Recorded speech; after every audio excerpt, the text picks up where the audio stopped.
The ozone tasted like lightning and burnt lubricant, sharp enough to scrape the back of his throat. He could feel the low-frequency hum of the hyperspectral conversion ring, not just through his synthetic mesh gloves, but vibrating deep in his bones. An animal panic transferred through the deck plating of the STELLARIS-IX Frankfurt. The constant thrum, usually a sonic blanket of security, was now a strained, dying breath. Renar Kollwitz slammed his palm onto the manual override panel, the worn synth mesh heating instantly against the superheated plastic. The ship was turning sideways. Not a subtle drift, but a forced, powerful yaw that bucked against the primary inertial dampeners. This movement was impossible. They were in open void, kilometers from the known gravitational influence of the closest stellar body, yet the flagship was being pulled, irrevocably, toward the black edge by a gravity well that simply did not exist on any current Imperial star chart. Renner, a 20-year veteran field technician specializing in the archaic systems that the younger crews refused to touch, lived by a simple, almost religious rule. The universe, especially the technology that held the STELLARIS-IX together, was inherently predictable. He knew every flicker of the power conduit, every nuance of the 300-year-old conversion ring. Yet the core navigational matrix had been blinded instantly by an unknown vector signature. The backup protocols, which should have corrected the deviation immediately, were now useless, overridden by something deeper than an error. A command. Renard forced the central projection screen to switch from the standard, useless navigational readings to the deep scan sensor logs. He bypassed 3 layers of modern Imperial encryption simply by exploiting a known ancient vulnerability in the legacy core, a vulnerability the newer crews considered pure myth. The digital lock marked, sealed, Imperial Mandate 783 crumbled instantly under the 30-year-old access sequence Renar had memorized decades ago from a forgotten unofficial engineering manual. The air in the chamber grew heavy, humid with the metallic scent of ionized air and Renar's own cold sweat. He didn't look up as the first fragmented data appeared. He felt it, the realization that his meticulous maintenance had only masked true understanding, mistaking a symptom for a solution. The trouble had started hours ago. A routine recalibration had shown a mass discrepancy in the ring, a negligible, mathematically impossible difference between what the ship thought it weighed and its archival weight. He had dismissed it as sensor drift, the usual ghost in the machine. Now, digging past the surface noise, he saw the fragments of that Mandate 783 code weren't just historical markers. They were coordinates, spatial routes purged from public records 3 centuries prior. As the projection screen flickered, those sealed vectors suddenly solidified. They weren't just points of reference, they were massive, distinct, concentrated energy signatures in the void. This was not a data error. This was a revelation of architecture. The hyperspectral conversion ring wasn't merely experiencing a timing delay, it was responding perfectly to coordinates that had been deliberately suppressed. The STELLARIS-IX door had not accidentally entered a forbidden sector. The ship had activated one by reaching a specific, hidden threshold built into its foundational design. Renor watched in silent horror as the vectors on the screen coalesced. They formed a pattern, a perfect, intricate defensive formation. Dreadnoughts, dozens of them. They were ships whose existence was considered pure myth, the legendary Invincible fleet built by the First Dynasty to defend against the mysterious, long-forgotten void rifts. They weren't destroyed. They were dormant, held in localized space-time bubbles, activated by the arrival of the flagship itself. He had often wondered why he felt more comfortable dealing with the logic gates of the 300-year-old systems than the shifting, uncertain logic of his current life. He had spent 2 decades meticulously erasing his past, burying the soldier he once was beneath the comfortable, anonymous existence of a low-level field technician. He was good at predictability. He craved the cold, hard logic of machines because machines didn't ask questions. They didn't remember the mistakes you made on the forgotten mining station Calic or the face of the commander you had left behind. His duty was to the ship's function. But the STELLARIS-IX was functioning exactly as intended by a long-dead, paranoid power, steering 500,000 souls directly into the jaws of a Sentinel defense system. Renard could access the manual override and try to force the ship back to known space. It would take 10 minutes for the massive inertial buffers to respond, and every second counted. But executing that command required him to file a technical report first, admitting the flagship of the current empire was designed to hide an active, prehistoric military complex. The truth would classify him as a traitor, a destabilizing asset who dared suggest the founding myths of the empire were built on lies and deception. He would lose his carefully constructed anonymity. The ghosts he had buried would claw their way back into the light. The memory of his former rank, his former name, everything would be exposed. He touched the cold aluminum of the console casing. The universe, he had always believed, could be quantified. But how do you quantify a lie that holds an entire civilization together? Saving 500,000 souls meant sacrificing the meticulous, hard-won safety of Renard Kolvitz. The magnitude of the choice caused a physical reaction. A sharp pain bloomed behind his eyes, a spike of adrenaline that tasted like bile in his mouth. He needed 3 attempts to steady the index finger hovering over the technical submission screen. He remembered the commander's voice, harsh and resigned on Kalek, telling him that true duty was accepting the burden of the lie. Renard had accepted that burden for 20 years. Now, that lie was a gravitational anchor pulling the flagship to destruction. He felt the shift in momentum again, sharper this time. The conversion ring's hum finally broke, replaced by a whining screech of overstressed alloys. A single, distinct indicator light flashed crimson on his console, not a general warning, but an isolated system alert reserved for deep space surveillance. The first phantom contact signature pinged low and deep. It was requesting immediate verification. Renard pulled his finger back instantly from the submission button. He knew this signature. It was not a modern Imperial standard frequency. It was a 3-century-old Imperial Navy challenge code used exclusively by autonomous Sentinel defense systems. It demanded a response. If verification was not received within 30 seconds, the fleet would initiate defensive disarmament protocol. The technician in Renard wanted to ignore it, to trust the logic gates and attempt the physical override.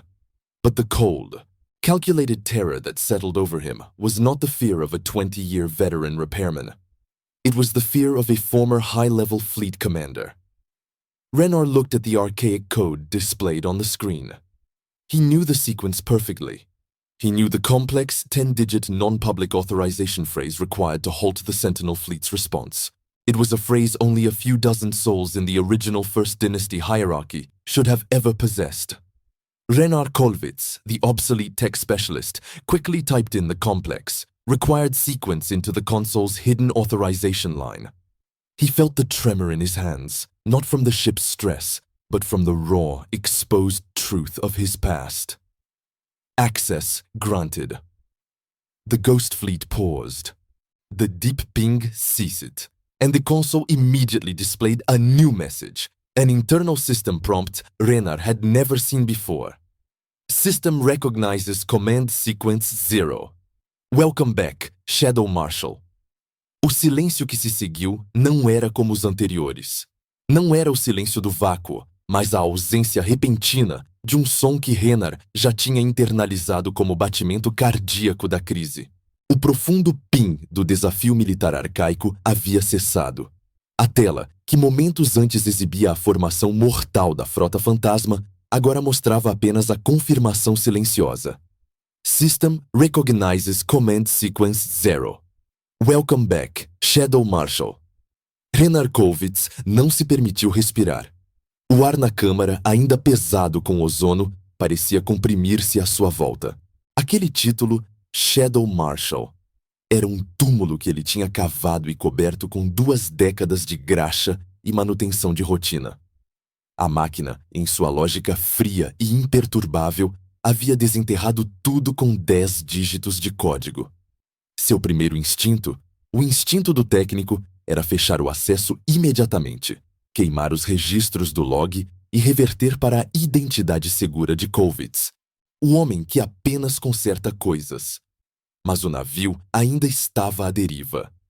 A inércia brutal do STELLARIS-IX continuava a puxá-lo para a borda negra, para o limite do sistema estelar onde a gravidade não seguia as regras. Ele tentou o override de emergência para as unidades de amortecimento inercial, a única maneira de contrariar o arrasto gravitacional maciço. O painel principal piscou em verde, confirmando que o sistema físico estava pronto. Mas então, um obstáculo inesperado surgiu. Não era um erro de código ou uma falha de hardware. Era uma negação de acesso lógica. Authorization Key Required. Current Imperial Security Cipher.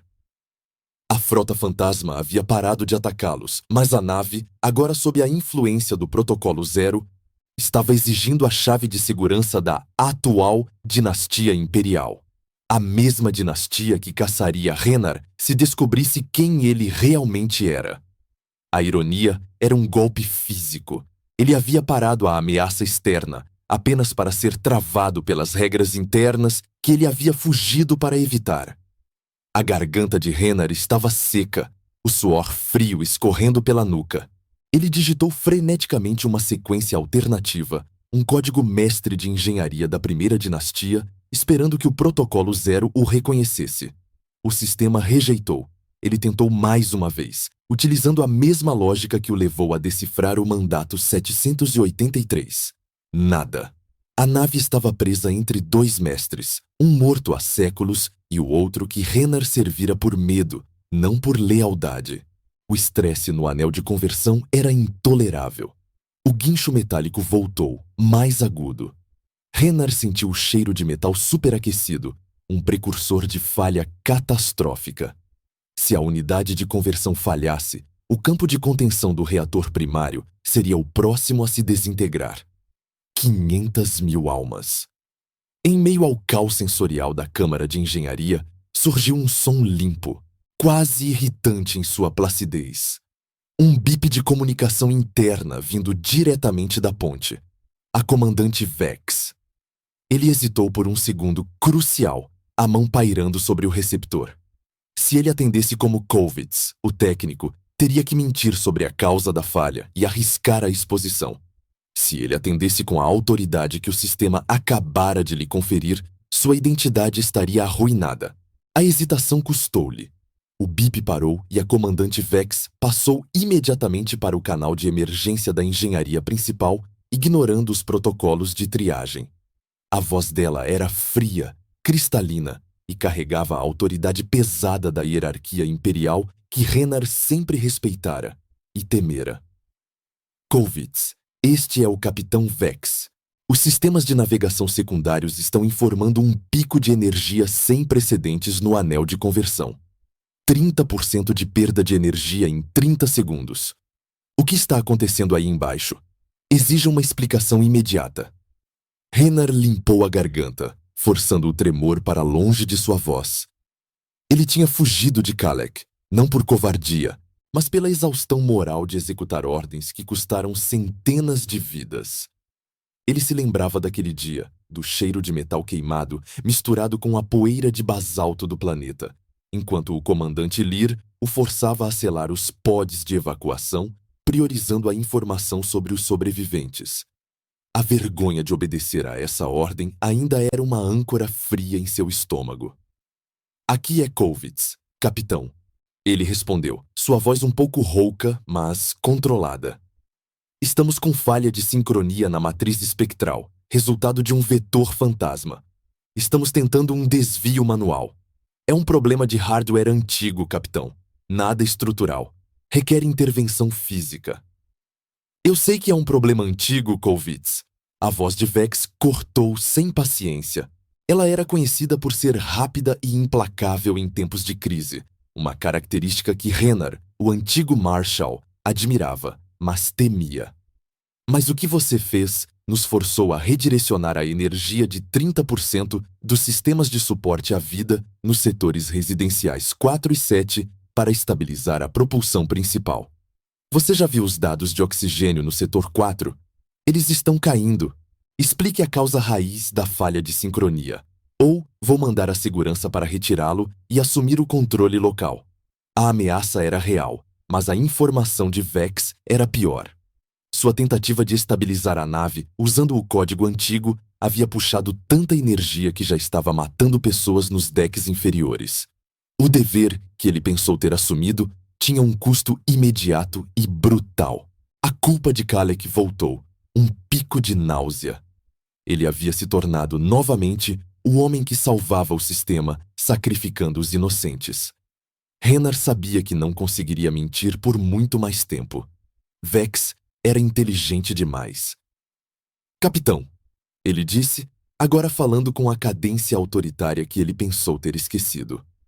A voz do Shadow Marshal retornando, fria e calma. Não é uma falha de sincronia. É uma frota. Uma frota sentinela adormecida, ativada pela nossa entrada no setor proibido.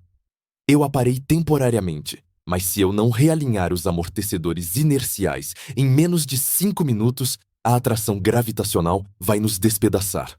Eu preciso de um override manual do reator de pulso. Houve um silêncio longo e cortante no comunicador. O único som era o chiado da estática. Renar podia imaginar o rosto de Vex, a descrença se transformando em choque calculado. Kovitz, ela respondeu, a voz perigosamente baixa. Eu acabei de verificar o registro 783. Você está relatando a presença da frota invencível. Isso é um mito de conspiração anti-imperial. Se você disser mais uma palavra sobre isso, vou considerá-lo insubordinado e desestabilizador. Não é insubordinação, capitão, é a verdade arquitetônica.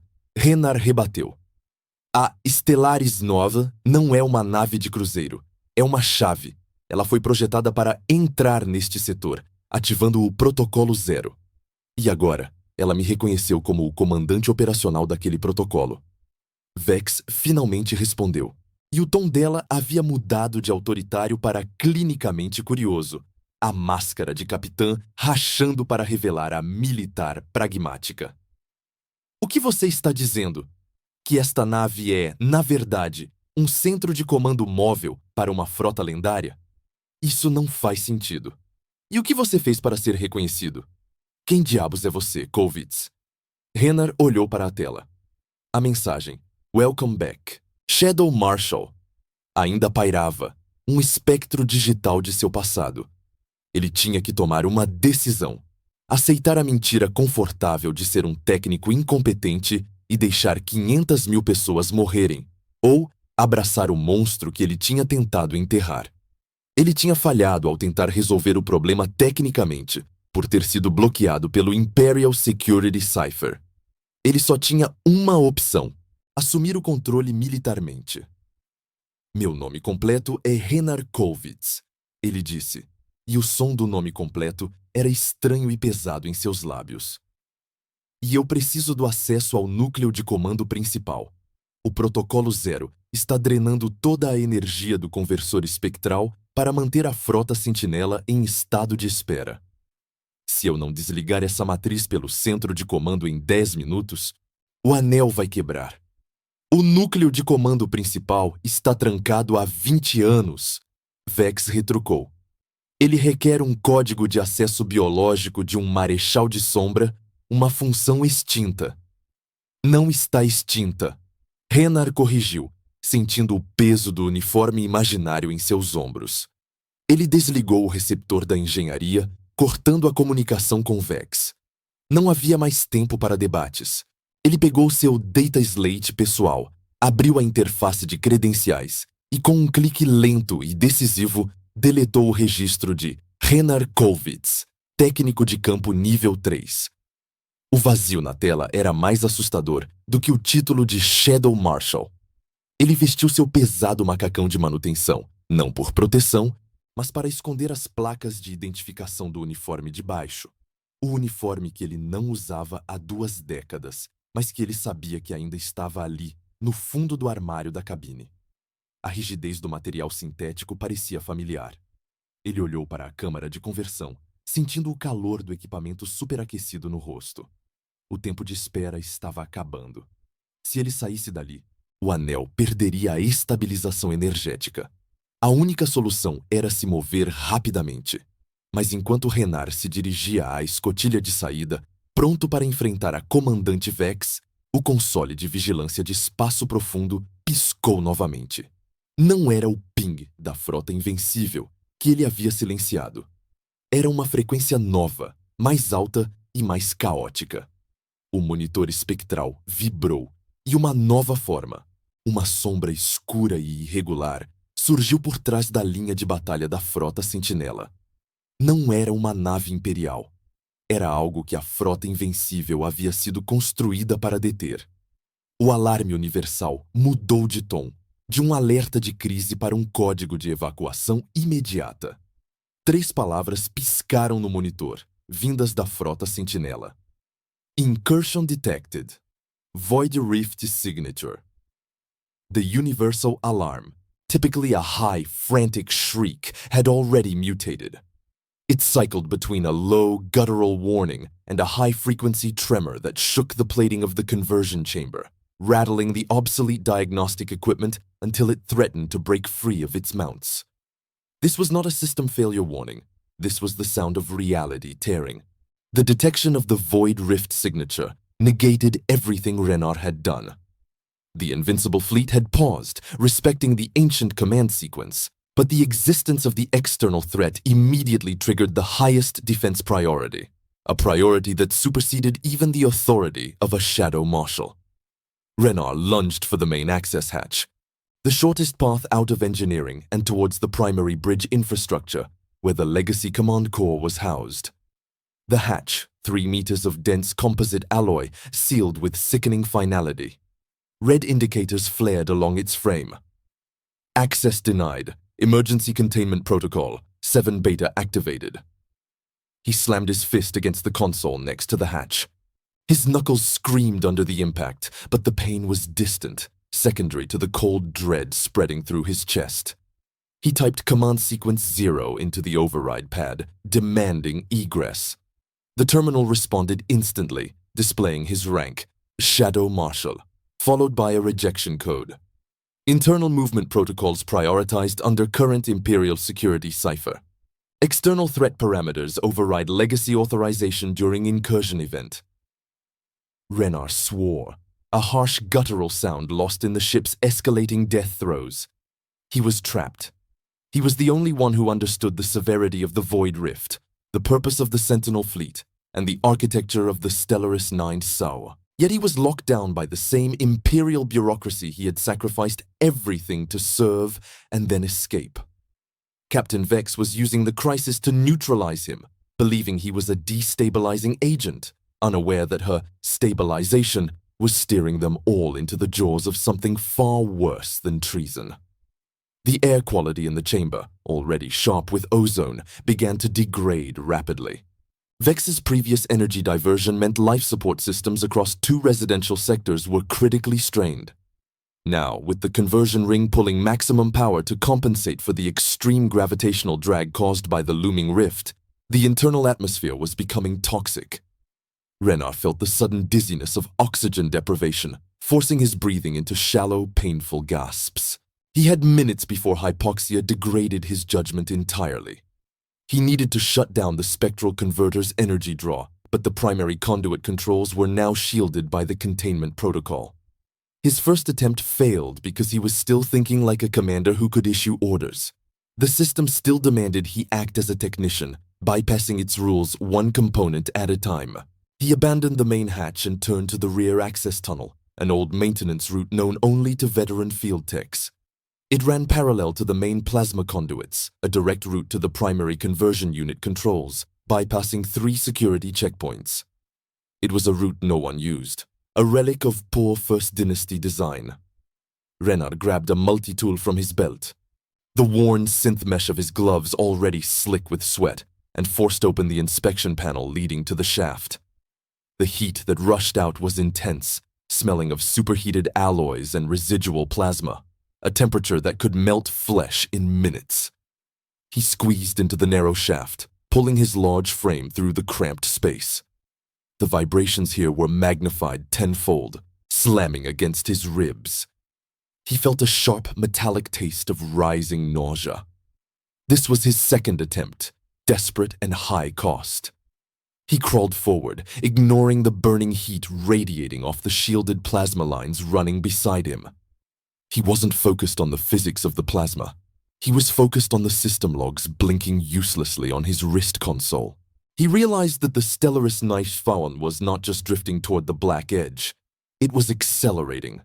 The gravity well wasn't natural.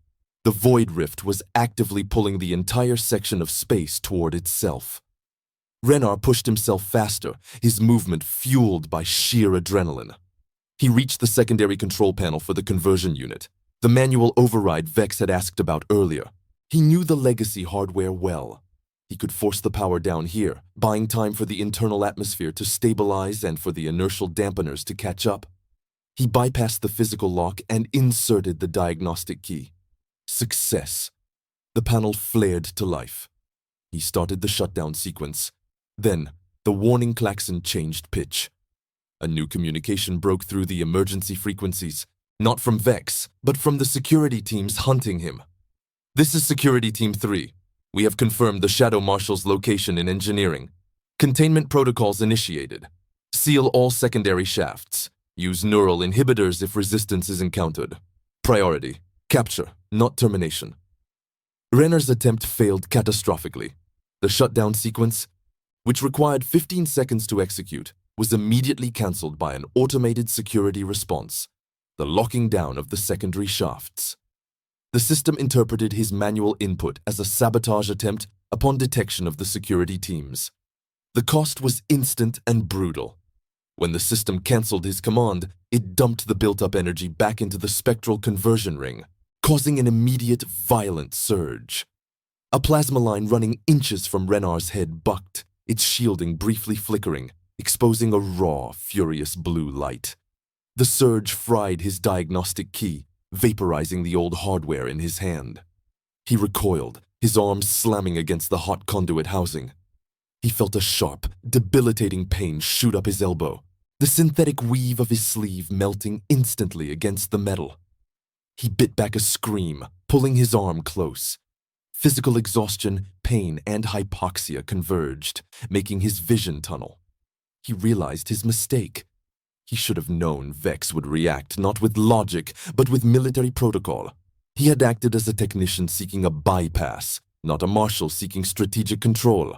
He was wasting time trying to patch a ship that needed a complete re-architecture. The machine doesn't care about your past, Shadow Marshal, he thought. Only your present command priority. His pulse pounded against his eardrums, echoing the grinding screech of the overstressed conversion ring.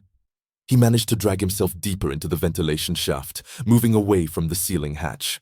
He was wounded, exposed, and now had lost his most critical diagnostic tool. The security chatter tracked his movement precisely. They weren't far. He reached a junction point, a wide, heavily fortified maintenance port that led directly to the central data archive. He didn't need to go there, but he needed a temporary refuge. He forced the locking mechanism using brute strength, his injured arms screaming in protest, and slid into the archive nexus. The air here was cooler, recycled with better filtration. He slumped against a data rack, fighting the nausea. The moment of stillness offered a brief, terrible clarity. He needed proof. Vex would never yield control based on his word, nor would she trust an ancient rank. She needed hard data confirming the architectural lie of the STELLARIS-IX and the convergence protocol. He powered up the nearest auxiliary data terminal, relying on the First Dynasty codes to access the legacy systems. He bypassed the local firewalls quickly, his fingers moving with muscle memory he hadn't used in 2 decades. He was looking for the historical schematics, the design documents for Protocol 0. The terminal flashed. Access granted. He didn't find schematics. He found communication logs. The logs were recent, dated 2 hours prior. Not between Vex and the Imperial Command, but between the STELLARIS-IX and an unknown external source. The sender was designated A2Elus. The message was encrypted with the current Imperial security cipher. the very code that locked him out of the internal systems. This was Vex's true contact. Renard quickly decrypted the message. The text was terse, military standard. A2. Incursion confirmed. Signature matched. Fleet activation successful. Shadow Marshal contact reported in engineering. Neutralize immediately, but do not damage. Protocol 0 requires full activation. Time to convergence, 30 minutes. Renard stared at the text. Neutralize, but do not damage. They weren't afraid of him exposing the truth. They were afraid of him damaging the ship, the key. And the most terrifying realization, Vex, or whoever she was receiving orders from, wasn't resisting the Void Rift. They were expecting it. The Void Rift wasn't an enemy that the Invincible Armada was built to stop. It was a partner that the STELLARIS-IX was designed to bring the Armada to. The core lie was deeper than architecture. It was ideological. The entire current empire was still unknowingly serving the First Dynasty's original, traitorous mandate. Renard felt a cold surge of certainty. He was not only fighting for survival, he was fighting against a galaxy-spanning conspiracy that had been simmering for centuries. He pulled up the identity logs for A2. The system took a moment, chewing through 3 layers of Imperial protection. The name flashed on the screen. Admiral Lyra Soren. Lyra Soren, head of Imperial Naval Intelligence, the highest-ranking officer currently tracking the Stellaris-IX, and the same officer who was Commander Lear, Renard's superior officer 20 years ago on the mining station Calic. The woman who had forced him to seal the evacuation pods, prioritizing the mission over human life. The lie he had spent 2 decades burying wasn't just resurrected. It was now commanding the ship's destruction. A low, insistent chime broke through the archive's stillness. The sound was coming from the very communication log he had just decrypted. The log was updating in real time. A new message was incoming from Admiral Soren, A2. The content, displayed in stark red on the screen, was short. A2. Shadow Marshal location confirmed in Data Archive 7. Convergence timer reduced to 15 minutes. Fleet preparing initial disarmament. Prepare for boarding. The transfer must be flawless. The temperature in the archive, briefly cool, spiked instantly as the spectral conversion ring began to glow a furious crimson through the thick optical cable running past the terminal. The Invincible Armada wasn't just moving, it was powering up, preparing not for battle with the Void Rift, but for a calculated strike on the Stellaris-IX. They were going to breach the flagship and extract the core navigational matrix, the key to complete the convergence ritual. Renard was trapped between Soren's capture teams and the activated weapons of a mythical ghost fleet. The air in Data Archive 7, which moments ago had felt like a temporary shield, now tasted of metallic inevitability. Renard slumped against the data rack, his injured arm throbbing, the pain a cold, hard reminder of his physical limits. He reread the message from Admiral Soren, Commander Lear, the woman who had ordered him to condemn hundreds on Calic. The transfer must be flawless. He wasn't trapped between 2 forces. He was trapped within a 300-year-old mechanism, meticulously designed for this moment. The Stellaris-IX was not a ship of passage, it was a sacrifice. The Invincible Armada was not a defense, it was a recipient. And the Void Rift was not an invader, it was a destination. The core navigational matrix they wanted to transfer was the key, the specific nexus of data required to complete the convergence ritual, the true purpose of Protocol 0. Renard, the Shadow Marshal, was merely an obsolete security measure that needed to be neutralized. But Lear's message contained a critical flaw, a lie so profound it turned his understanding of his own past inside out. The logs from Calic, the reason he deserted, stated that the evacuation pods were sealed to prioritize Imperial intelligence data over surviving personnel. But if the current empire was merely serving the First Dynasty's agenda, what was the core information Lear prioritized? Renard pushed aside the urgent warnings from the growing crimson glow of the nearby optical cable. Visual proof that the Ghost Fleet was priming its weapon systems. He accessed the archived log of Imperial Mandate 783 again, the ancient authorization code that had started this entire catastrophe. He didn't look for schematics this time. He looked for Lear's official mandate on Calic, which should have been purged. The system, already stressed and recognizing his high-level rank, yielded the file instantly. The screen displayed a short military directive, dated 20 years prior. Calic Mining Station. Directive. Prioritize extraction of Shadow Marshal's biological signature data. Secondary objective.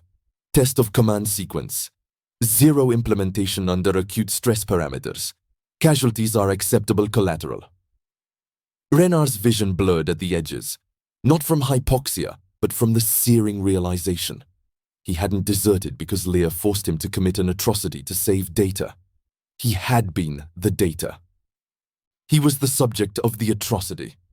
Lear hadn't sealed those pods to save state secrets.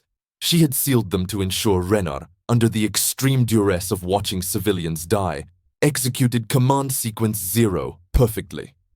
The trauma of Calic was engineered to confirm his loyalty under strain, transforming him into a predictable variable.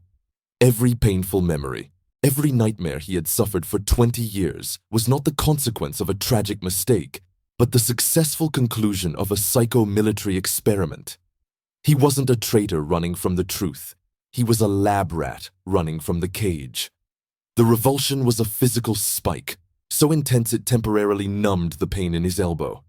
His self-hatred, which he had carried like a cloak of humility, dissolved into a pure, cold fury directed entirely at Lyra Soren. She had played him for 2 decades, knowing exactly where he was, ensuring he remained a low-level technician, a perfectly preserved, accessible security key. He gripped the console, his knuckles white. The old Renar Kolvitz, the technician who believed in predictable systems, died in that moment. What remained was the Shadow Marshal, a weapon forged by Lear's betrayal. Now the true dilemma crystallized, driven by this new, corrosive knowledge. Lyra Soren needed him alive to neutralize him, but undamaged because his Shadow Marshal status could theoretically bypass the final lock on the core navigational matrix. She planned to board the ship, extract the matrix, and allow the Stellaris-IX, along with its 500,000 souls, to be pulled into the Void Rift to complete the convergence. Renar had only 2 actions left, both requiring him to embrace the darkness Lear had created in him.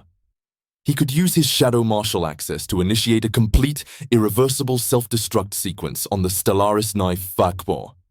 This would prevent the convergence, saving the galaxy from whatever ancient horror the First Dynasty had planned with the Void Rift and the Invincible Armada. But it would mean the immediate, brutal death of the 500,000 people on board, including Captain Vex, who, despite her arrogance, was only following Lear's manipulated orders. Or he could surrender, allow Lear's security teams to capture him, use the moment of the flawless transfer to seize control of the Matrix and turn the Void Rift's gravitational pull against the Invincible Armada, using the ancient fleet's own energy against them. This held a slim chance of saving the flagship and its crew, but required him to trust his capacity for flawless execution under lethal duress. The very capacity Lear had spent 20 years refining through psychological torture. The choice wasn't between good and evil. It was between immediate contained mass murder or a high-stakes, probabilistic tactical gamble that risked universal catastrophe if he failed. He pressed the tips of his fingers into his temples, trying to steady the ringing in his ears. The thought of 500,000 people vaporizing in a spectral explosion was a cold, absolute number. The thought of letting Lyra win, of allowing the convergence to occur, turning the galaxy into a pawn of the First Dynasty's necrotic ambitions, was a moral black hole. He chose the tactical gamble. The Shadow Marshal had always been a blunt instrument of the Empire, focused on mission success over ethical purity. He had to assume the burden of saving the many, even if that meant playing Lear's game and risking the fate of all known space. He needed leverage. He needed proof of Lear's ultimate treason, the Convergence Protocol, to force Vex to cooperate, even at gunpoint. Once Lyra's forces boarded, Renar quickly accessed the internal schematics of the data archive. The archive was built around a redundant core unit that housed the original First Dynasty manifest for the STELLARIS-IX FORDFs. This manifest, if accessed with Command Sequence 0, should contain the convergence parameters. He typed the code. Access granted. The manifest appeared. A cascade of encrypted text. Renar felt a tremor run through the deck plating. The Ghost Fleet was almost in range. He began the decryption process, his mind working with an agonizing clarity, fueled by the rage that Lear had bottled up for 2 decades. The key was complex, based on the nonlinear logic of First Dynasty quantum entanglement. He needed 15 seconds minimum. A2. Shadow Marshal location confirmed in Data Archive 7. Convergence timer reduced to 15 minutes. Fleet preparing initial disarmament. Prepare for boarding. The transfer must be flawless. The message was still blinking on the terminal. 15 minutes. He had less than 2 minutes before Security Team 3 reached his position. Decryption at 60%. A new sound permeated the archive. The heavy, measured thump-thump-thump of boots on the access ladder leading to the archive nexus. They were here. Security Team 3, led by Captain Vex, perhaps, ready to neutralize him with neural inhibitors. Renar ignored the growing sound. He focused solely on the cascading text. He reached the final layer of encryption just as the security team stopped outside the heavily fortified port. Decryption at 99%. The system accepted the final key. The screen went blank, then flared with a single, massive schematic. It was a projection of the STELLARIS-IX force, overlaid with the Invincible Armada and the Void Rift. A central node in the ship's core, the navigational matrix, glowed red, labeled Temporal Anchor. The manifest was not a plan for a military rendezvous. It was a timeline. The Invincible Armada was not meant to receive the matrix. It was meant to delay the process. The STELLARIS-IX FOBS was designed to enter the Forbidden Sector and activate the Ghost Fleet, forcing the ship itself into localized space-time stasis, using the power drain to stabilize the rapidly approaching Void Rift. The Void Rift wasn't a phenomenon. It was a door. The manifest detailed the true purpose of the flagship. The STELLARIS-IX V was a temporal anchor, designed to hold the rift open just long enough for something to pass through. And the Shadow Marshal, the only person who could execute Command Sequence 0, was necessary to manually override the stasis, thus timing the convergence perfectly. He was not a key to be extracted. He was the chronometer. Temporal anchor activation imminent. Target, unknown entity. Estimated arrival, T-minus 90 seconds. Renar recoiled from the screen, his breath coming in ragged, painful gulps. 90 seconds. Lear hadn't just manufactured a test 20 years ago, she had manufactured a timeline that culminated in the arrival of an unknown entity. This is Security Team 3, Marshal Kolvitz. Drop all tools and surrender immediately. We have authority to use lethal force. The voice was Captain Vex's, clipped and hard, coming through the thick alloy port. Renar had to act. He had the truth. He had the new, terrifying timeline. His tactical gamble was now impossible. There was no time to maneuver the Ghost Fleet. Only one action remained. Destruction. He slammed his uninjured hand onto the terminal, overriding the containment protocols. He bypassed the self-destruct failsafes using the newly acquired convergence parameters, inputting the command to overload the spectral converter instantly. This wasn't the slow, contained destruction he had considered before. This was an instantaneous vaporization of the flagship. He did not hesitate. He had to destroy the anchor, or the door would open. Command sequence. Self-destruct initiated. 5-second buffer. Renar heard the grinding of the port lock being forced open by the security team. He turned, ready to face them, his heart a frozen lump of dread. He had just sentenced 500,000 people to oblivion to prevent an incursion he didn't understand. He had chosen mass murder over possible universal devastation. "This is who you are, Shadow Marshal," the thought echoed. The man who always chose the biggest consequence. The port blew inward just as the terminal completed its countdown. Vex entered first, neural inhibitor leveled. her face a mask of cold, professional resolve. She saw the terminal screen flash the final warning. Conversion ring. Overload imminent. "Kolvitz, what have you done?" Vex screamed, the sound of her voice instantly swallowed by the ship's death klaxon. Renar felt the first intense wave of heat radiating from the spectral ring. He braced for impact. He had won the strategic battle by losing everything. But the flash never came. The terminal, instead of detonating the ship, suddenly displayed an error message. Not a technical failure, but a communication intercept superimposed over the self-destruct warning. A2, urgent override. Protocol. 0 requires Shadow Marshal activation, not destruction. Divert overload. Use command sequence 0 with secondary modifier 7 delta. Prioritize extraction. Lear had anticipated his final move.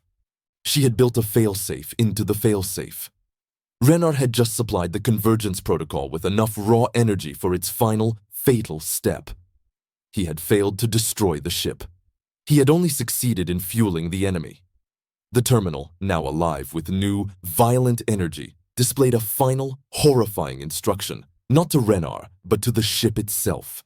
Temporal anchor stable. Void rift transition. Immediate. Before we proceed, log your entry. Which country or planet are you watching from right now? The commander is tracking every active signal. The consequence of supplying maximum power to a failsafe designed by Lyra Soren was not death, but forced, agonizing life. The flash of the conversion ring overload warning, replaced instantly by Soren's triumphant, urgent override, left Renar blind and disoriented. Vex, however, was neither. The moment the ship shuddered violently, indicating the massive energy dump, she moved. Renar felt the cold sting of the neural inhibitor against his neck, delivering an electrical pulse far stronger than the warning jolt from engineering. His muscles seized instantly, locking his large frame into a posture of helpless surrender. He crumpled to the floor of the data archive. He was dragged out of Archive 7, face down, through the dust and heat, his injured arm useless and screaming with pain. He tried to speak, to warn Vex about the 90-second countdown, about the unknown entity, but the inhibitor locked his jaw. He could only manage a low, strangled whine, a sound of absolute mechanical defeat. Vex did not waste time with interrogation. She knew he was Shadow Marshal Kolvitz, and that was enough. He was bound in archaic magnetic restraints, heavy steel cuffs that locked around his wrists and ankles, securing him to a floor strut inside the heavily reinforced engineering command nexus, 3 decks above the primary conversion ring. The nexus was Vex's temporary command center, a space filled with the sharp scent of antiseptic and the persistent, throbbing hum of the spectral ring, now working overtime to maintain the temporal anchor. Renar was forced to watch his failure unfold on the primary holographic projector. The ship was still in motion, but its velocity was dictated not by inertia, but by the gravitational pull of the void rift. The invincible armada, previously poised for defense, had shifted into a disciplined escort formation, channeling energy to the STELLARIS-IX. Vex leaned over his prone form, her face pale with exhaustion and rage, but utterly focused. "You called it a key, Kolvitz. You said this ship was a key," she hissed, her voice low enough that the security team wouldn't hear the full confession. "You didn't destroy it. You fully charged it. Whatever you tried to stop, you just guaranteed its arrival." She stepped back, addressing the projection. "Status report. The temporal anchor is stable. Arrival predicted in 4 minutes." Renar struggled against the inhibitors, the thick metal of the cuffs digging into his skin. He realized the cost of his desperation was not just the fueling of the anchor, but the complete destruction of his credibility. He was not a savior. He was the acceleration vector. A high-priority, encrypted channel opened on the Nexus console. "Admiral Soren, A2. Captain Vex, status report on the Marshal." Lear's voice was smooth, devoid of tension, the sound of absolute victory. Vex saluted the holographic projection of Soren's stern, familiar face. Marshal Kolvitz is neutralized and secured, Admiral. The temporal anchor is fully operational. We are holding position. Excellent, Captain. You handled the stress parameters beautifully, Lear replied. Kolvitz always responded best under duress. He simply needed a nudge. Prepare for the transfer. My team will board in 3 minutes to secure the core navigational matrix. Vex frowned, confusion momentarily overcoming her training. Admiral, with all due respect, why risk a boarding action when the anchor is stable? We can transmit the matrix data. No, Captain. The matrix must be physically removed and replaced with a stable relay before the entity crosses the threshold. It's a security measure. First Dynasty architecture. Lear lied, seamlessly blending old military protocol with the present treason. She looked directly at the floor where Renar was chained, though the camera should not have been focused there. Tell the Marshal he executed his final function perfectly. His 20 years of quiet compliance served the cause well. The connection ended. Renar felt the full, crushing weight of his failure. He hadn't just been a test subject on Kalik. His entire adult life was a period of calculated dormancy, a battery charging for this one catastrophic moment. The self-hatred that had fueled his last desperate move evaporated, replaced by a dull, paralyzing emptiness. He closed his eyes. Why was he fighting? For 500,000 strangers. They were already doomed. For the galaxy. He had just helped deliver it to an unknown entity. For his own redemption. He had just committed the greatest act of complicity imaginable. Just stop, Shadow Marshal. A tired voice whispered in his mind. The game is over. You lost. You've always lost. You are fundamentally, architecturally, a failure. He had spent 20 years running from the monster Lear created. Now, paralyzed, watching the countdown to galactic disaster, he realized the monster wasn't what he ran from. The monster was the part of him that kept getting up, kept fighting, mistaking stubborn arrogance for duty. He was the man who always chose the biggest consequence, condemning himself and others in the process. It would be easier to just accept the neural inhibitor and let the paralysis become permanent.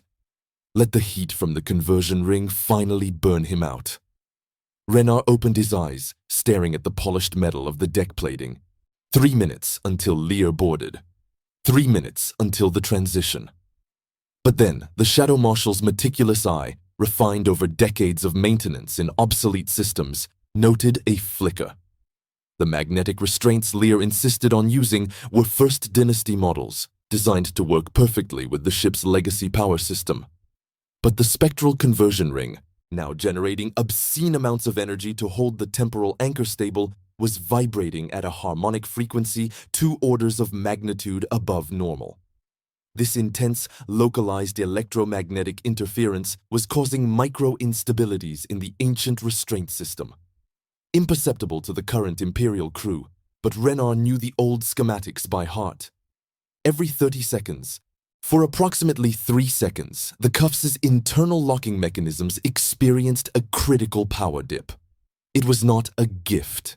It was a cruel flaw in the system that demanded immediate exploitation. Renar focused his awareness entirely on the cuff around his uninjured wrist.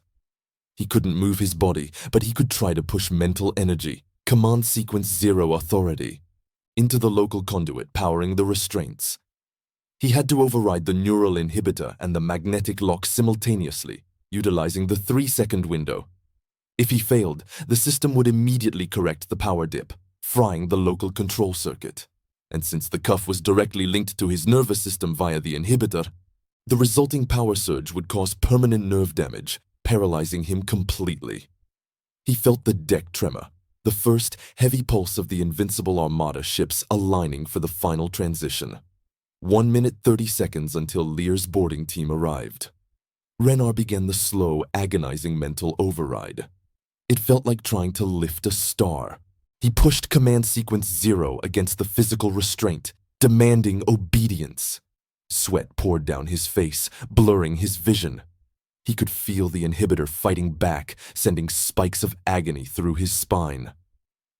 Now, he felt the power dip, a distinct drop in the buzzing frequency around his wrist. The 3-second window was open. With a surge of sheer, hateful adrenaline, Renner forced the command sequence through the legacy power feed. The magnetic cuff exploded, not outward, but inward, the locking mechanism vaporizing in a localized puff of scorched metal and smoke. The neural inhibitor released its grip on his nervous system, flooding his body with raw pain and mobility. Renner roared, a sound of agony and effort, pulling his freed wrist away. He scrambled backward, ignoring the throbbing pain and the burning sensation where the cuff had been. He had maybe 20 seconds before Vex realized what had happened. He lunged for the Nexus communication console, ignoring Vex's shocked yell. His mission was not escape. It was leverage. He slammed his hand onto the main terminal, overriding Vex's secure console with the Shadow Marshal key, which was now active and violent. He bypassed her 3 encryption layers in 2 seconds flat, ignoring the security team converging behind him. His goal: transmit the convergence schematic he had decrypted, the schematic showing the STELLARIS-IX as a temporal anchor and the unknown entity as the target, directly into Vex's command system. Vex was reaching for her sidearm. "Kolvitz, stop! Security, restrain him!" Renner typed a single simple command. "Upload temporal anchor protocol. Target, Captain Vex command data." He heard the heavy, pressurized thud of boarding pods slamming into the hull of the STELLARIS-IX Fundro. Leah was here. Renner felt the completion of the upload just as Vex's sidearm clicked. He ignored the weapon, turning to face her. "Vex!" he gasped, his voice raw.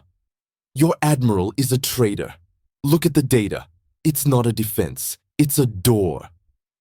Vex stared at him, her weapon steady, but her eyes flickered back to her console, where the newly injected data was already screaming for attention. Before she could process the truth, the breach alarms began to wail, sharper and closer than any previous warning. The boarding pods had opened. Liar's team was here. The main hatch to the engineering command nexus blew inward, not with an explosion, but with precise tactical charges. Smoke billowed into the room, followed by 4 figures in specialized First Dynasty boarding armor, sleek black plating that Renner recognized instantly. The Invincible Armada's boarding team, the executioners. Renner glanced back at Vex. Her eyes were locked on the terminal, absorbing the horrific truth of the temporal anchor schematic, realizing the 500,000 souls were sacrifices and the entity was 90 seconds from crossing the threshold. "Shadow Marshal Kolvitz!" The lead boarder's voice rasped through the speaker. "Admiral Soren sends her regards. You are now obsolete." Renner knew he couldn't fight the armored unit and Vex simultaneously. He was trapped in the final choke point of the Stellaris-IX. He noticed one detail in the billowing smoke: the heavy plasma cannon mounted on the shoulder of the lead boarder. That unit was built to pierce dreadnought hulls. Renner took a desperate final gamble. He slammed his body against the console, initiating a complex system command that he knew would overload the Nexus's local power grid, but also do something else: redirect the main power channel from the spectral ring directly into the environmental controls. The lights in the Nexus died instantly. The temperature plummeted from stifling heat to absolute zero in 3 seconds. But before the cold could kill, Renner screamed the secondary command, directed at the lead boarder: "Fire on command code Delta." The lead boarder's plasma cannon, locked onto the local network that Renner had just corrupted, received the command. The armored soldier did not hesitate, trusting the network's integrity over its own visual confirmation. The cannon whined instantly. A brilliant blue plasma bolt erupted, not aimed at Renner, but directly at the center of the room. The bolt pierced the floor plating where the restraints had secured Renner moments before, tearing a smoking, molten hole straight through the structural supports of the command nexus, heading directly down towards the primary power conduits for the temporal anchor. Renner had no way of knowing if the blast would breach the containment field or just destabilize the floor. But he had bought 2 seconds of pure chaos. He lunged past the lead boarder, moving blindly through the suddenly frozen air towards the now open access hatch. He felt the sickening, burning contact as a plasma blast grazed his already injured arm. vaporizing the synth mesh sleeve and searing his flesh. He tumbled through the hatch and sealed it, ignoring the screams of Vex and her security team, trapped between the sudden, lethal cold and the fully armored boarding unit. Renard hit the deck of the corridor, his body screaming, his right arm paralyzed and radiating heat. He was in the main corridor, alone, exposed, and deeply wounded. He had escaped death, but only by throwing the entire command nexus into a localized internal battle. He was alive, but the Stellaris-IX spawn was now a battlefield. The temporal anchor was active, and the unknown entity was seconds away. And in the silence that followed the sealing of the hatch, Renard heard a new sound echoing through the ship's hull. The synchronized, deep metallic clang of the invincible armada physically docking with the STELLARIS-IX. They weren't waiting for the entity. They were preparing for the final extraction, and he was the only thing standing in the way. The silence that followed the sealing of the hatch was not a vacuum of sound, but an unbearable weight of consequence. The synchronized, deep metallic clang of the invincible armada physically docking with the STELLARIS-IX vibrated through the deck plating, a low, relentless grinding that spoke of structural violation. This was not a friendly rendezvous. It was a hostile, calculated dissection. Renard pulled himself forward into the main artery of the engineering sector. His right arm was dead weight. The flesh seared and sticky where the plasma bolt had grazed him. The neural inhibitor had released its chemical grip, leaving behind a jagged, blinding static of pure pain. He was moving on borrowed time, fueled only by the cold, absolute fury Lear had engineered in him. He was the Shadow Marshal, the tool. His life had been a 20-year test, an engineered trauma designed to guarantee his compliance in this final ritual. But Lear made one critical miscalculation. She mistook acceptance for obedience. Renard had accepted his past, but that acceptance transformed his self-hatred into a directed, focused weapon against the architect of his suffering. He was racing the final countdown, 60 seconds until the unknown entity crossed the threshold. The primary route to the core navigational matrix was the central observation shaft, a glassed-in lift structure that rose directly into the command bridge. Too exposed. Lear's boarding team would be securing that now. Renard turned toward the service conduits, the legacy pathways he specialized in. He found the maintenance shaft for the primary comms array, a narrow, pressurized chute designed for singular access. He forced the locking bar with his uninjured left hand, the metal shrieking in protest. He squeezed his large frame into the chute, the intense heat from the plasma conduits running alongside him, immediately searing the remaining synthetic material on his clothes. His injured right arm scraped uselessly against the rough metallic interior. He felt a sharp, metallic tang of blood in his mouth. He wasn't running, he was crawling toward demolition. The access shaft led to the subsystem array directly beneath the bridge, the secure First Dynasty vault where the core navigational matrix was housed. Leah, the tactical genius, would prioritize getting there first to effect the flawless transfer. He heard distant, muffled small arms fire from the Nexus. Vex and the security team, trapped between the sudden, lethal cold and the First Dynasty borders, were engaging in a desperate, localized battle. Renard ignored them. He had given Vex the data. The choice of whether to fight Lear's teams was now hers. His duty was to the ultimate structural stability of the universe, not the immediate safety of the crew. He reached the end of the shaft, pulling a small, heavy field spanner from his belt, the only tool he had left. He used his left shoulder to kick open the final access panel, tumbling onto the floor of the Matrix vault. The vault was small, dimly lit by emergency red lamps. It smelled sterile, metallic, and ancient. The central feature was the Matrix pedestal, a glowing crystalline pillar encased in First Dynasty alloy. And standing next to the pedestal, holding a sleek silver relay unit that was the physical replacement for the core, was Admiral Lyra Soren. She was waiting. Lear wore a pristine, standard Imperial uniform, untouched by the chaos, She had bypassed her own boarding teams, using her inherent authority and knowledge of the ship's architecture to arrive at the objective first. She looked up as Renar collapsed onto the deck, her expression not one of surprise, but of profound, clinical satisfaction.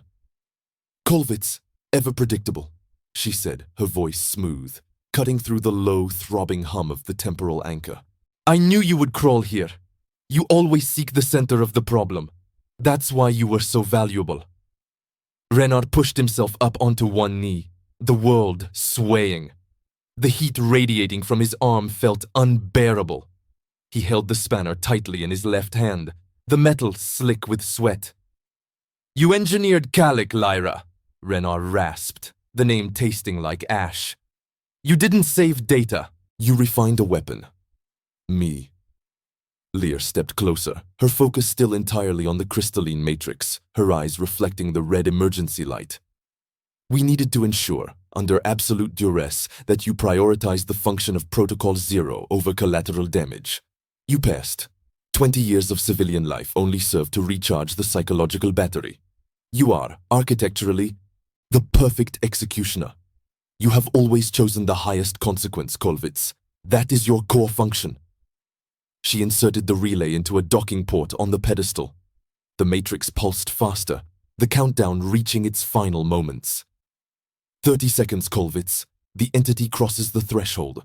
The convergence will be complete. We save the Empire by submitting to the original, superior power. Order is restored. Renar knew fighting her physically was impossible. Leah was armored, trained, and uninjured. He had to disrupt the process, not fight the person. "You call this order?" Renar struggled to his feet, leaning heavily on the matrix pedestal, ignoring the spikes of electricity running through his body from the proximity of the temporal anchor energy. "You sacrificed 500,000 souls for an ideological lie." "A necessary calculus," Lear corrected, not even looking at him. She began typing the final sequence on the console, the authorization for the physical transfer. Renar didn't argue further. He had no time for moral debate. He used the only leverage he had left, his obsolete, unique authority. He slammed his uninjured left hand onto a secondary input panel, overriding Lear's console with Command Sequence 0. He ignored the pain in his spine, ignoring the blood running down his arm. He didn't try to stop the transfer. Instead, he input a command directly to the spectral conversion ring. "Initiate immediate, full temporal anchor reversal." This command, if executed, would instantly stop the convergence by reversing the massive gravitational drain, throwing the STELLARIS-IX back into known space. The inertial whiplash would likely kill half the surviving crew and obliterate the ship's structural integrity, but it would close the void rift before the entity crossed. Lear looked up instantly, her eyes widening in genuine, cold horror, not at the danger to her life, but at the potential failure of the mission. "No! Kolvitz, you will tear the ship apart!" she shrieked, finally showing emotion. She lunged, not for her weapon, but for the console, attempting to input her override code. That was all Renar needed. He had traded mass destruction for 2 seconds of distraction. Lear's body momentarily blocked the core crystalline matrix, but Renar could see the access points. With a guttural sound of effort, he swung the heavy field spanner with his left hand, aiming not at Lear, but at the power conduit running to the matrix pedestal. He missed. Lyra reacted too fast, slamming her own arm down to shield the conduit. But Renar's momentum was already spent. His right arm, the injured, burning, paralyzed arm, was caught underneath the swing, dragging across the top of the matrix pedestal casing. It was an involuntary, desperate movement, a failure of coordination born from exhaustion and injury. The spanner hit the pedestal casing with a dull clang, momentarily staggering Lear. But Renar's failure of control proved decisive. As his paralyzed right hand scraped across the surface, the heat from the deep plasma burn on his forearm contacted the Matrix's exposed primary sensor array. The synthetic mesh was gone, and the raw, superheated tissue made physical contact. The sensor array, designed for biomimetic recognition of First Dynasty architecture, registered the contact instantly. But the flesh, cooked and charged with residual energy from the spectral conversion ring, was incompatible with the pristine system. The crystalline pillar screamed, a sound that was pure, high-frequency distortion. The matrix destabilized instantly, not from a coding breach, but from physical, biological corruption. Leah pulled her head up, her face twisted in disbelief. She hadn't been fighting a technician or a commander. She had been fighting a biological disruptor. "You contaminated the core!" she yelled, pulling her service pistol, her voice laced with the first hint of panic Renar had ever heard. The matrix violently rejected the input, causing a catastrophic feedback loop. A surge of raw, temporal energy erupted, throwing both Renar and Lear backward. Renar hit the bulkhead, the impact jarring his injured arm into sickening, white-hot agony. He heard a distinct, sickening snap from his wrist. He did not cry out. He had won the physical battle by permanently destroying his own ability to repair anything. Leah, protected by her uniform, scrambled back toward the pedestal, ignoring Renar. The transfer had failed. The goal was now survival and stabilization. The holographic projection in the vault flickered violently, displaying the void rift. The entity, a chaotic mass of shifting darkness, was partially visible. But the clock stopped. Temporal anchor, critical failure, protocol, 0, termination. Instead of the entity crossing, the massive backlash of temporal energy, the sudden reversal of the gravitational drain, sent the STELLARIS-IX reeling. The ship bucked, a violent lateral yaw far worse than anything Renar had felt before. Everything not secured was ripped free. The high-pitched screech of overstressed alloys drowned out the alarms. Lear gripped the pedestal, fighting the inertia. Her eyes met Renar's, and for the first time, she saw him not as a tool, but as the architect of her failure. "You saved them!" she spat, her voice tight with disbelief, referring to the souls on the flagship. "You chose the random chance of survival over the calculated order of the convergence." Renar tasted blood, unsure if it was from his mouth or his internally bleeding arm. "I chose not to let you win, Lyra. That is my function." The force of the spatial ejection reached its peak. The Stellaris-IX force was thrown back into the known sector with the violence of a slingshot. Lear lost her grip on the pedestal, slammed into the bulkhead opposite Renar, and crumpled, her helmet cracking against the alloy. Renar, too, fell into darkness, the pain from his arm finally overwhelming his consciousness. When he woke, the sound was different. No longer the violent grinding of the Armada, nor the strained whine of the conversion ring. It was the frantic, yet organized sound of a ship in controlled emergency. He heard voices, Vex's voice, sharp and commanding, directing damage control. The Stellaris-IX was alive, and it was alone. The invincible Armada, left behind in the collapsing space-time bubble of the Forbidden Sector, was nowhere to be seen. Renar tried to move his right arm. It refused. He looked down at his hand. It was an unnatural color, swollen and burned, bent at an impossible angle. It was useless. The price of stopping the convergence had been paid in full. He had destroyed the only thing he had left, his capacity to be a simple technician. Captain Vex entered the Matrix vault, her face streaked with soot and blood. She saw Renar, then the damaged Matrix pedestal, and finally Leah, unconscious on the floor. Vex did not look triumphant. She looked haunted. She aimed her sidearm not at Renar, but at Lear, holding the weapon with a shaky grip. "The data you uploaded, Kolvitz. The anchor schematic. I saw the void rift. I saw the entity." She lowered the weapon, staring at the floor, accepting the scope of the conspiracy. "You saved us, but we are compromised. We are adrift, miles from any known vector, and we still have 500,000 people on board who believe the Imperial lie." Renar looked at his mangled hand, then at the ship's status screen, which registered a state of extreme tactical emergency, but not death. "The lie holds," Renar rasped, the words heavy and final. "I stopped the convergence, but I didn't stop the truth from being a threat to the Empire. We are alive, Captain, but we are exposed. And Lyra Soren is still breathing. Vex signaled her security team to retrieve the unconscious Admiral. She looked back at Renar, recognizing the permanent, agonizing defeat etched onto his face. You won, Marshal, Vex stated, the title now carrying the weight of painful respect. Renar shook his head, a single decisive motion. He felt the cold, hard certainty of his nature settle over him. I didn't win, Captain. I chose the smaller chaos.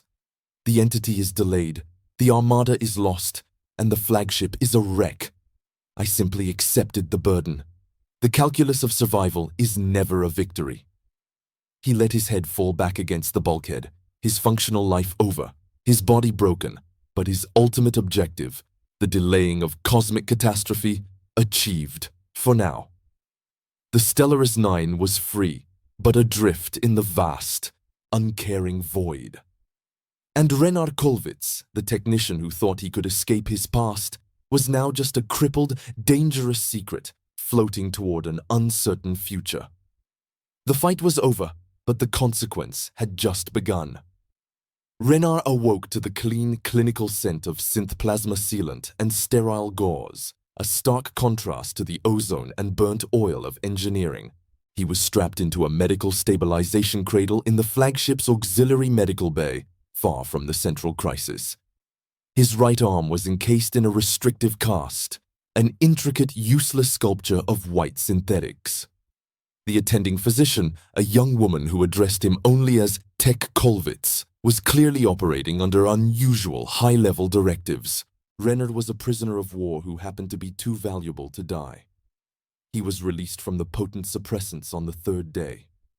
He spent the next week watching the ship's internal status reports flickering silently above his bed. The Stellaris-IX foe had suffered massive structural damage. Half its internal bulkheads were compromised, and the spectral conversion ring required constant intervention, but they were moving. They were vectoring slowly back toward known space, powered by emergency thrusters and the desperate will of Captain Vex's reduced crew.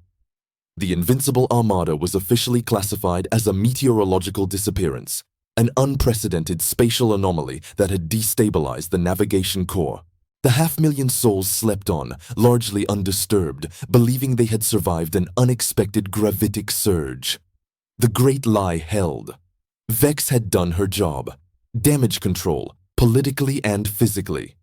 The doctors had stabilized the deep plasma burn, but the bone structure and neural bundles in his forearm were irrevocably damaged. Vex had explicitly denied the request for a top-tier cybernetic replacement, citing imperial austerity measures. Renar knew the truth.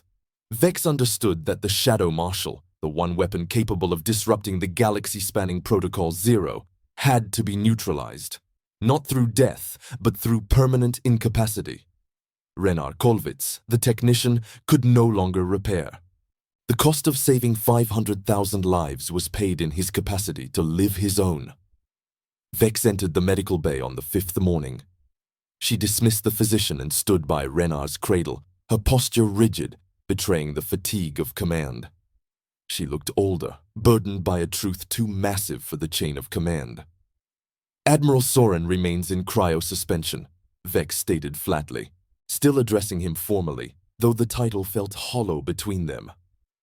Charged internally with high treason and destabilization, pending a highly classified investigation, one that will never fully materialize. We tell the Empire she suffered a nervous breakdown due to stress exposure near the Black Edge. The lie holds, Kolvitz, because it must. Renar tried to flex the fingers of his right hand. The motion was a dull, electric shock of pain, instantly rejected. The Stellaris-IX is functioning exactly as intended by the current regime, Captain, Renar rasped, his voice weak but clear. Hiding the truth until it's ready to kill us all again. Vex nodded slowly. And you, Shadow Marshal, what is your function now? You cannot repair. You cannot command. You are a vulnerability. The Empire will eventually discover who you are. The lie will break. Renar looked past her, toward the flickering status screen, which showed the slow accumulation of light years on their return journey. He had achieved his purpose, stopping the convergence. He realized his life had been defined by the capacity to fix things or kill things. Now, he could do neither. He was pure consequence. "My function," Renard said, his words gaining a surprising cold strength, "is to ensure Lyra Soren never wakes up to finish her work." Vex looked at him, assessing the cold pragmatism of the statement, the ultimate duty of the Shadow Marshal. "That would solve many problems, Marshal, but I have enough bodies on my manifest." She reached into her pocket and produced a small silver data chip. "I require you to disappear, Kolvitz, permanently. The moment we reach safe harbor, you vanish. Take this chip. It contains a new identity, clean. It will not be traceable to Mandate 783. You will cease to exist as a threat. The Empire will heal around the wound you caused." Renard took the chip with his left hand. The metal felt cold, light, and final. He was being exiled, not condemned. The Empire was burying its dangerous truth by exiling its most potent weapon. He had won the battle for the Stellaris-IX, only to be forced into the solitary orbit he had sought 20 years prior. But this time, the exile was permanent, and the peace was earned. "And the truth of the convergence?" Renard asked, holding the chip tightly. "It dies with us, Marshal," Vex replied, her gaze firm. "The lie is the foundation. If the foundation crumbles, 500,000 people do not survive the fall. We choose the smaller chaos, as you said. The uncertainty of tomorrow over the certain death of today." Renard nodded. He understood Vex perfectly. She was accepting the terrible burden of command, keeping the peace at the cost of the truth. He had shattered the architecture of the First Dynasty, but the architecture of the imperial state remained standing, held up by the sheer inertia of bureaucracy and denial. Renard was transferred under deep cover 2 weeks later, when the STELLARIS-IX, heavily scarred and flying low on its transponders, reached the periphery of the Kepler belt, a safe zone far from central imperial space. Vex met him in the auxiliary airlock. He was dressed in neutral civilian clothes, his right arm resting in a sling. "Good luck, Kolvitz," Vex said, offering no handshake, just a cold finality. "We may meet again, Captain," Renard stated. Vex shook her head, a trace of melancholy entering her tired eyes. "I sincerely hope not. If you are needed again, it means we have failed the mission, the perpetual delay of the inevitable." He didn't seek gratitude, only finality. He stepped onto the transfer vessel, a small, beat-up, unregistered salvage runner with an efficient jump drive. He stared back at the massive, damaged flagship, a beautiful monument to deceit. 500,000 lives, saved by his sacrifice, remained encased in a necessary lie. He climbed into the salvage runner's cockpit. He looked at his right hand, the stiff, unfeeling appendage that could no longer work a wrench or secure a conduit. He had destroyed the part of himself he had spent 20 years building, the predictable technician. His former self, the Shadow Marshal, was merely the destructive force used to dismantle the illusion. He activated the jump drive controls with his left hand. The ship shuddered, preparing for the leap into the void. Renard Kolvitz had believed the universe, especially the technology holding the Stellaris-IX together, was inherently predictable. He had based his entire second life on that faith. But he realized the core navigational matrix of reality was chaos, only momentarily held back by difficult, costly choices. He was no longer running from the past, nor fighting for the future.